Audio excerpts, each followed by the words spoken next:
विरार में विधायक हितेंद्र ठाकुर द्वारा प्रायोजित दिवाली के अवसर पर यंग स्टार्स ट्रस्ट द्वारा आपके मन में हमारे मन में दिवाली पहाड़ गीत का एक कार्यक्रम आयोजित किया गया। पुराने मराठी और हिंदी गानों की मनमोहक धुनों का रिहर्सल विरार पश्चिम में भाऊ साहेब वर्तक सांस्कृतिक भवन सभागार सुबह 7 बजे से ही संगीत से भर गया है। पिछले 22 वर्षों से सैकड़ों की संख्या में वरिष्ठ नागरिक, महिलाएं, पुरुष और बच्चे इस कार्यक्रम में शामिल हो रहे हैं और सुरों का आनंद ले रहे हैं। आइए जानते हैं इस संकल्पना के आयोजक अजीत पाटिल ने क्या कहा। Bureau report, VRS news. Hitendra Thakur यांनी कला क्रीडेचा एक रोप लावलेला वसई तालुक्यामध्ये फक्त मुंबई आणि डोंबिवलीकर यांचीच एक मक्तेदारी होती आजच्या कार्यक्रमाचं म्हणावं तर दिवाळी पहाट। परंतु वसई तालुक्यामध्ये लोकनेते हितेंद्र ठाकूर यांनी दिवाळी पहाट कार्यक्रम चालू केला आणि अविरत हा कार्यक्रम चालू आहे।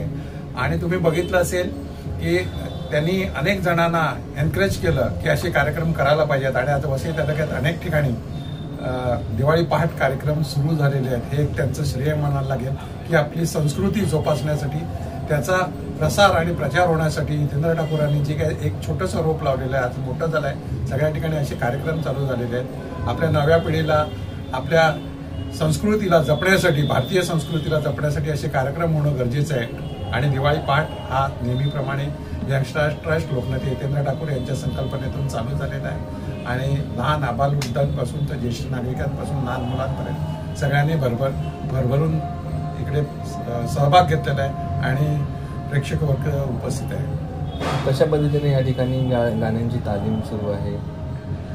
तुम्ही बघितलं असेल का आज दिवाळी म्हटली का भोपाळीपासून कार्यक्रम चालू होते तर थेट जोश निर्माण करण्यापर्यंत असे सगळी गाणी यामध्ये गायली जातात। कोणती कोणती गाणी प्राधान्य दिलं जाते? भोपाळीपासून सुरू होतात ते अगदी ज्येष्ठ नागरिक देखील नाचू शकतात, अशी स्फूर्ती चढू शकते, अशी सर्वच प्रकारची आपली संस्कृती जोपासणारे गाणी इथे गायली जातात, सादर केली जातात।